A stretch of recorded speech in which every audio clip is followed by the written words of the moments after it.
제가 지난 8주간 팔복의 말씀을 가지고 하나님 말씀 또 은혜를 나누어왔는데, 오늘은 이제 팔복 말씀을 정리하면서 이 본문 전체가 우리에게 주는 메시지에 함께 귀를 기울여 보려고 합니다. 세상 사람들이 다 좋아하는 말, 또 세상 사람들이 다 원하는 말 중 하나는 복이라고 할 수 있습니다. 동서고금을 막론하고 복에 대한 바램과 기대가 없는 사람은 사실 없다 할 수 있어요. 동양 문화권에서도 복은 중요하죠. 그래서 한자로 보시면 이게 복이란 단어인데, 집에 이렇게 써붙인 집 한국에 많이 있었습니다. 복이 들어오기를 원하는 거죠. 근데 이 복자를 보시면 이 단어를 설명할 수 있는 여러 가지 해석들이 있는데, 가장 일반적이고 무난한 해석은 이게 회의 문자라서 두 문자가 붙어 있다고 보는 거예요. 앞에 있는 시자가 제사를 의미하고 뒤에 있는 변이 음식을 의미해서 음식을 차려놓고 제사를 드린다. 음식을 차려놓고 다른 누군가에게 구함으로 얻게 되는 것, 이것을 복이라고 생각하곤 하였습니다. 동양적인 생각에서의 복이에요. 음식을 차려놓고 라는 말엔 동의하기 어렵지만, 사실 우리에게 복 주시는 이가 있다는 것은 우리에게도 동일한 이해라 할 수 있을 것입니다. 성경을 보시면 성경에서도 하나님이 우리에게 복을 주신다라고 말씀해요. 창세기 1장 27절과 28절에 보시면 이렇게 기록하는데, 함께 읽겠습니다. 시작. 하나님이 자기 형상 곧 하나님의 형상대로 사람을 창조하시되 남자와 여자를 창조하시고 하나님이 그들에게 복을 주시며, 하나님이 인간을 지으신 분이신데 그분이 남자와 여자 인간을 지으신 다음에 가장 먼저 무엇을 주셨다고 말씀합니까? 복을 주셨다라고 말씀해요. 하나님이 인간에게 복을 주셨다.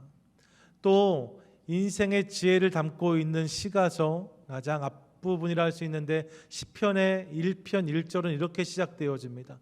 복 있는 사람은.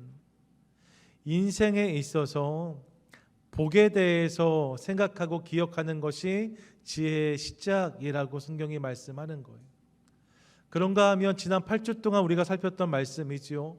팔복의 말씀의 시작 역시 예수님께서 당신을 쫓는 무리와 제자들을 산 위로 오르신 다음에 그들을 불러 모으시고 3절에 이렇게 시작하셨어요. 심령이 가난한 자는 복이 있나니. 복에 대해 말씀하시는 것으로 당신의 말씀을 시작하셨다는 거죠. 세상 사람들이 모두 다 복을 원하는데, 우리가 믿는 하나님, 그분도 우리 인생에 복 주기 원하시는 하나님이신 것을 우리가 성경을 통해 확인합니다. 예수님도 우리의 복에 관심이 많으시고 성경이 우리의 복에 대해서 말씀한다는 것을 깨닫게 되는 거죠. 하나님이 우리에게 복 주기 원하시는 하나님이세요. 믿으십니까? 아멘. 옆에 분들에게 같이 한번 인사해 주세요. 하나님이 당신의 복을 원하십니다. 하나님이 당신의 복을 원하십니다. 여러분, 성경을 통해서 우리가 이 사실을 확인합니다. 우리만 바라는 것이 아니라 하나님도 우리가 복 받기를 원하세요. 하나님 우리 복에 관심이 있으시답니다. 그런데 하나님이 우리 인생에 복을 주신다는 것과 더불어 우리가 기억해야 되는 중요한 사실이 하나 있습니다. 그것은 하나님이 생각하시는 복과 우리가 기대하는 복이 다를 수 있다는 사실입니다. 주님이 우리에게 주시는 복과 세상이 기대하는 복은 차이가 있어요. 이번 주간에 세간을 떠들썩하게 한 뉴스 중 하나는 뭐였냐면 복권 이야기였습니다. 아마 우리 중에도 사신 분이 계실지 몰라요. 메가밀리언. 당첨금이 1 빌리언이 넘어가서 미국 전체가 한번 들썩했습니다. 어제 뉴스 보니까 당첨자가 나왔다고 하는데 캘리포니아가 아니라 일리노이라고 하니까 저희는 뭐 상관이 없어 보여요. 세상 사람들은 그런 걸 복이라고 생각합니다. 일확천금이죠. 수지 맞는 거예요. 그냥 하늘에서 그런 큰 돈이 뚝 떨어지면 그게 복이 아닐까 생각합니다. 근데 성경을 보면 성경은 그 어디에서도 이런 것을 복이라고 말씀하지 않습니다. 그냥 우리에게 뚝 떨어지는 것, 우리를 그냥 부유하게 만드는 것, 그것을 복이라고 성경은 설명하지 않아요. 우리가 기대하는 복과 하나님 말씀하시는 복 사이에 차이가 있다는 거죠. 왜 이런 차이가 생길까 생각해 보면 이유는 분명합니다.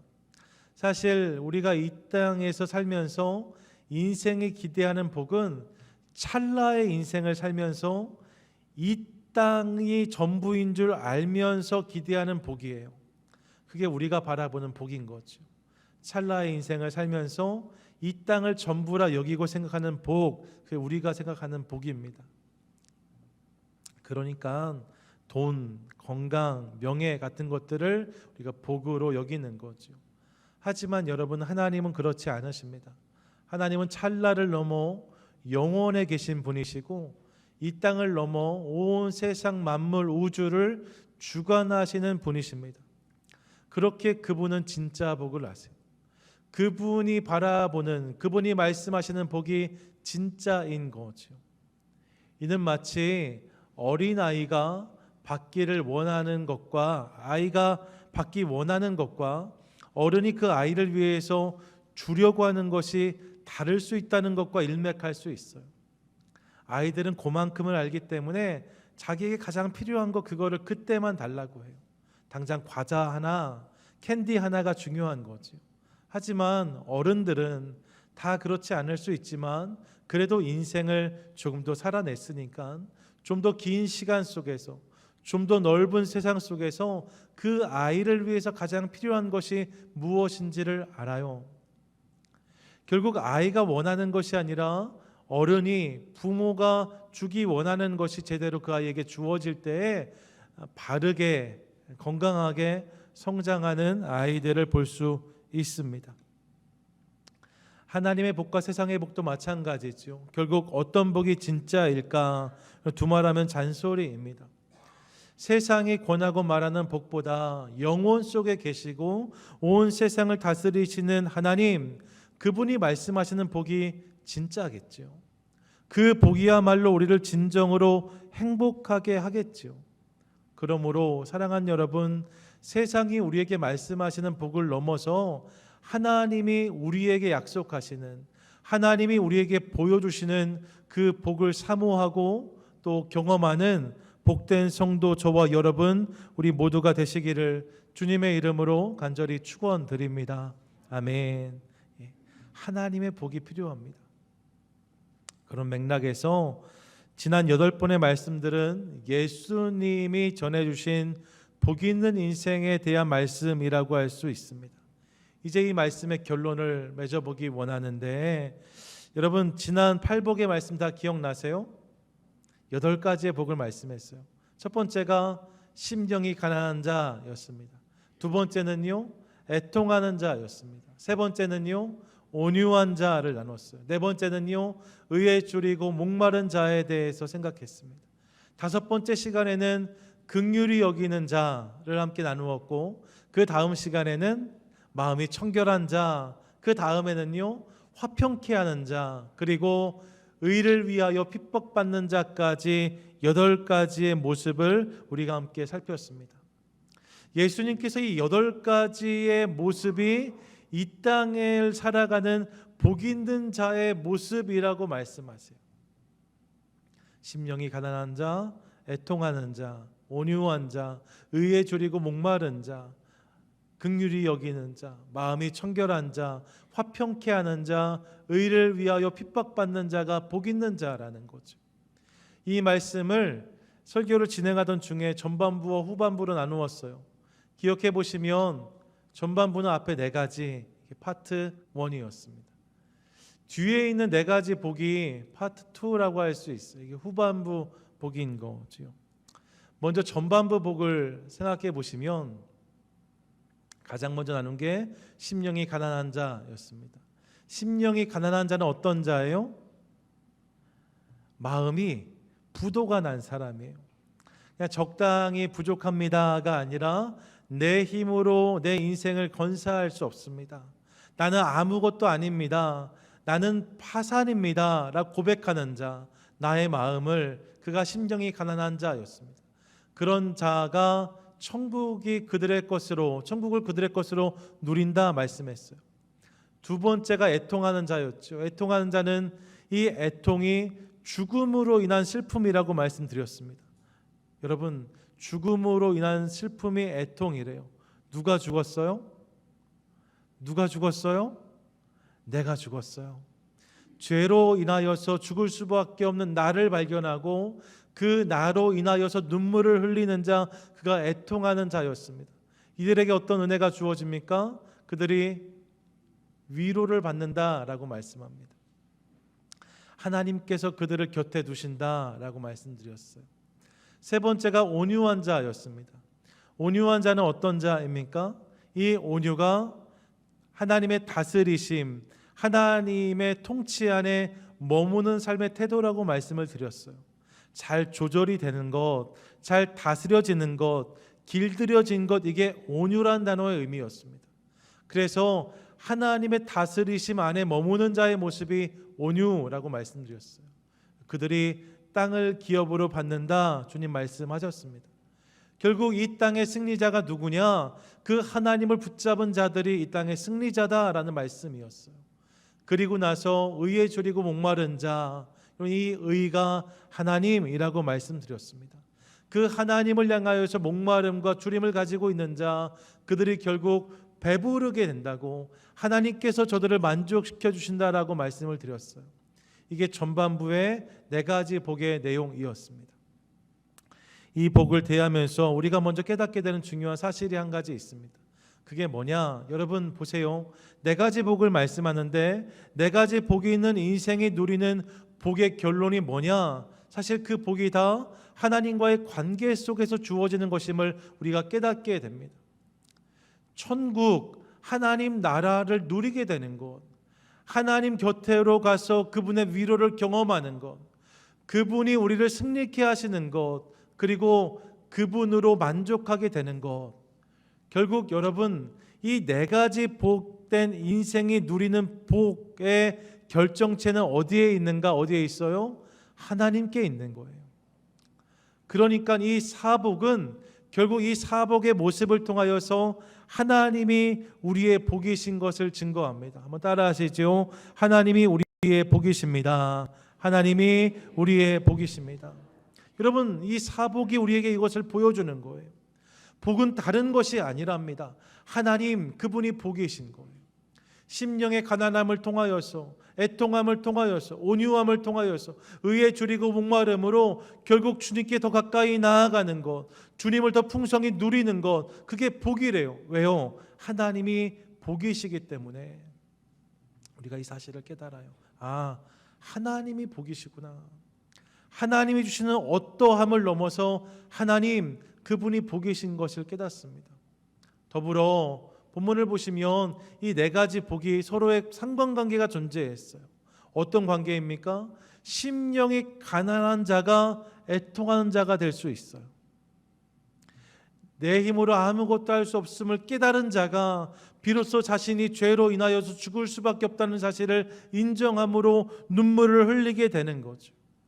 그렇게 눈물이 흐르기 시작하고 내가 아무것도 할 수 없는 죄인인 것을 깨달을 때에 우리의 삶 가운데 하나님의 다스리심이 시작됩니다.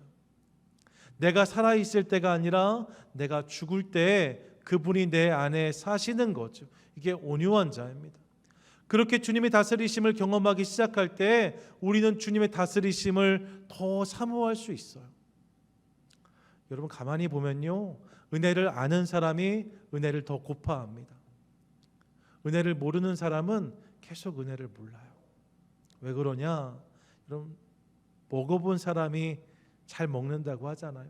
하나님 은혜도 마찬가지인 거죠. 그분에 대한 경험이 있는 사람이 더 그분을 갈망하게 되는 거예요. 이런 흐름이 있는 것을 우리가 깨닫게 되는 거죠.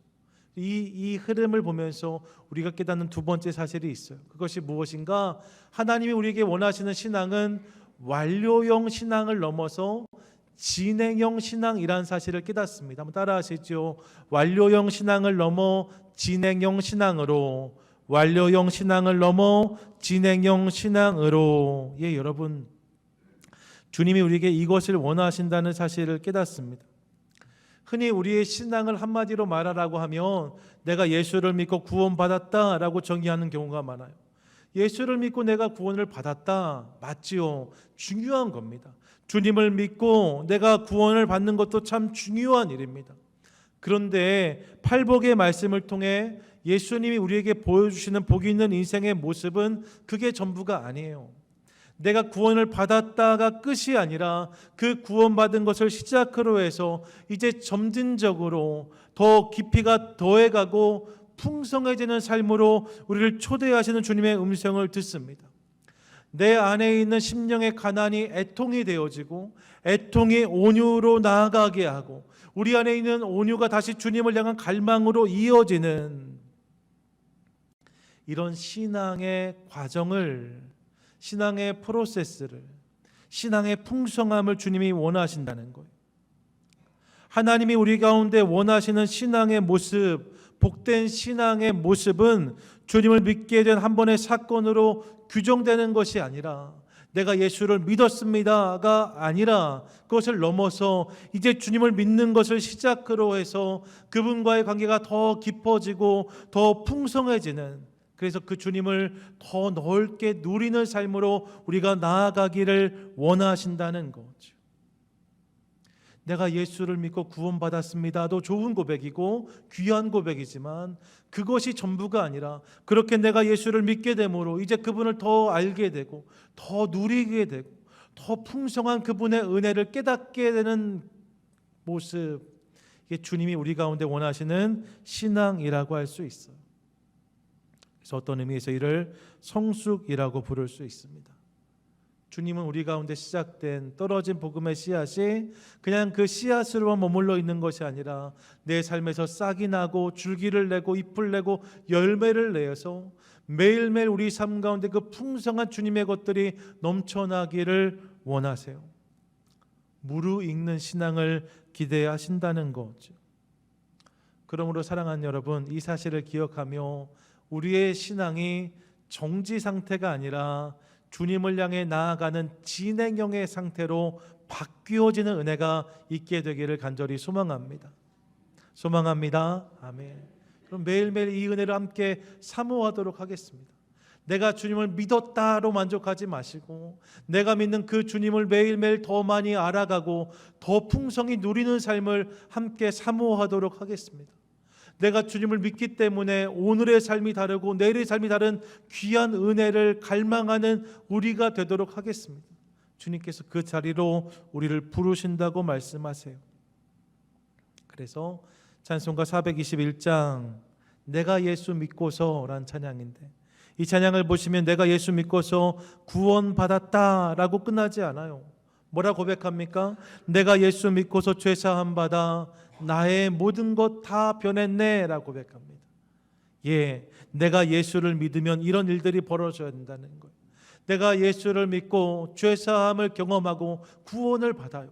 그리고 나서 거기가 끝이 아니라 나의 모든 것이 다 변하는, 내 삶이 조금씩 변하기 시작하여서 어느 순간 모든 것이 다 변화된 모습으로 우리 삶이 세워지는 것, 그것도 주님이 원하신다는 거죠. 이 사실을 기억하며 하나님, 우리가 완료형이 아니라 진행형 신앙으로 주님께 나아가겠습니다. 함께 결단하는 저와 여러분 되시기를 축복합니다. 아멘. 전반부 복이에요. 동시에 우리는 이어지는 5번째 이하에 있는 후반부 복을 통해서도 주님께서 우리 가운데 주시는 메시지를 확인합니다. 여러분, 이게 후반부의 4가지 뭐죠? 긍휼히 여기는 자, 마음이 청결한 자, 화평케 하는 자, 의를 위하여 핍박받는 자를 말씀하십니다. 긍휼히 여기는 자는 어떤 은혜를 입어요? 긍휼히 여김을 받는다라고 말씀하셨어요. 마음이 청결한 자는 하나님을 본다라고 했습니다. 하나님의 수를 깨닫게 된다고 말씀드렸어요. 화평케 하는 자는요, 하나님의 아들이라 일컬음을 받는다라고 말씀합니다. 이미 하나님의 아들이에요. 이미 하나님의 딸이에요. 우리가 믿음으로 그 인정을 받습니다. 하지만 세상이 우리가 이 샬롬을 흘려보낼 때 저들이 하나님의 사람이구나 깨닫게 된다고 말씀드렸어요.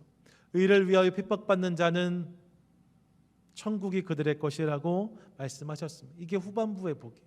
그런데 여러분, 이 후반부의 복은 전반부의 복과 연결해 보면 그 의미가 보다 분명히 살아납니다.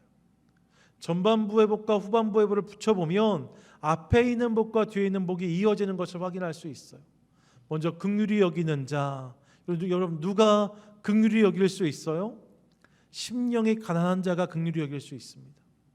내 심령이 가난해짐으로 내가 그런 존재임을 깨닫고 더불어 내 옆에 있는 그 사람도 심령이 가난한 자라는 사실을 인정하기 시작할 때 나와 그들을 동일시 여기면서 떠오르는 마음이 긍휼이라고 말씀드렸어요.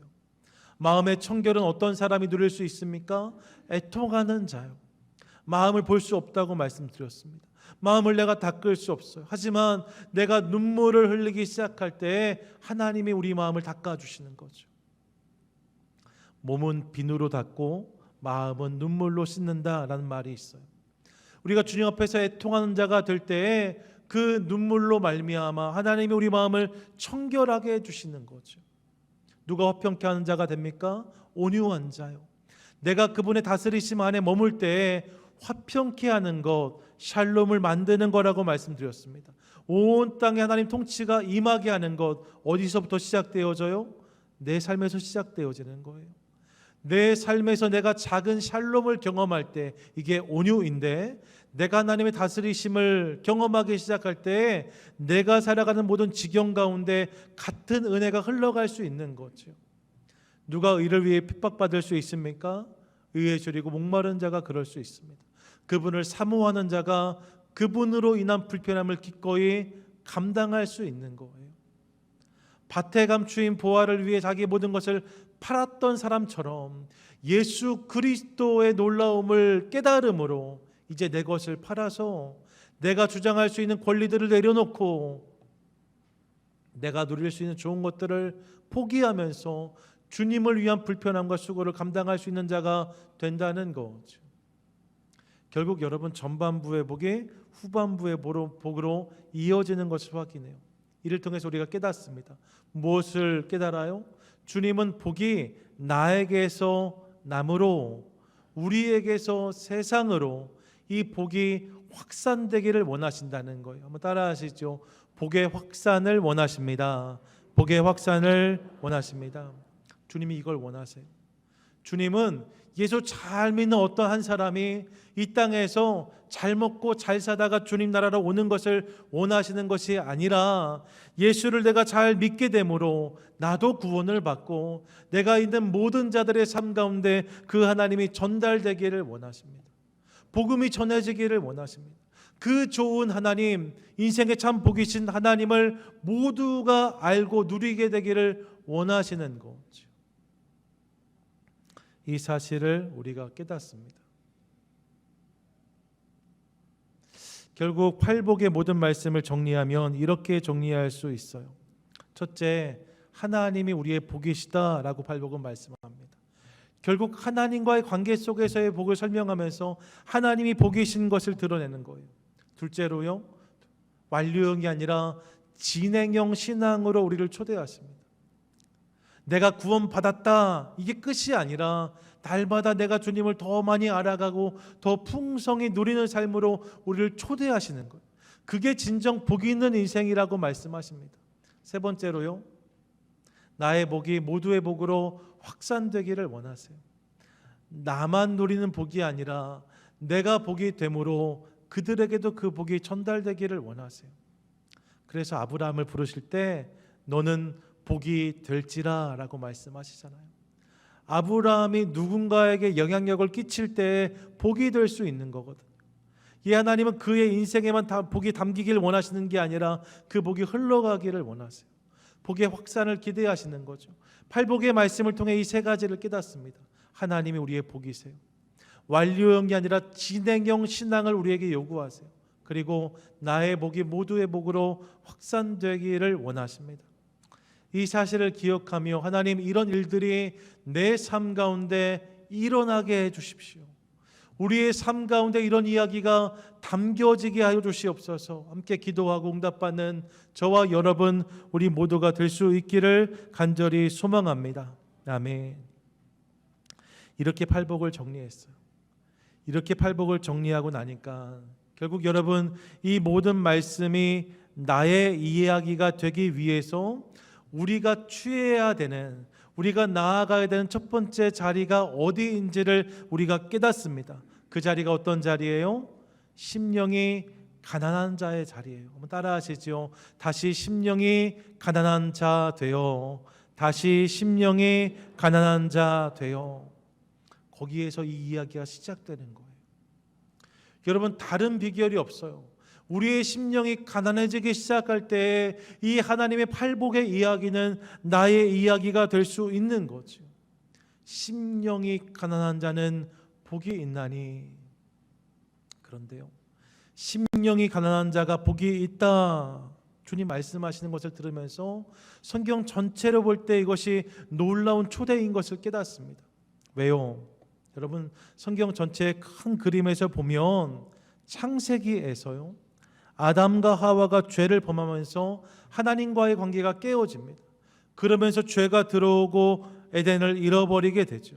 근데 그때 선악과를 범한 동기가 뱀의 유혹이라고 할 수 있는데, 뱀이 뭐라고 아담과 하와를 유혹합니까? 이렇게 유혹해요. 함께 읽겠습니다. 시작. 너희가 그것을 먹는 날에는 너희 눈이 밝아져 하나님과 같이 되어 선악을 알 줄 하나님이 아심이니라. 아멘.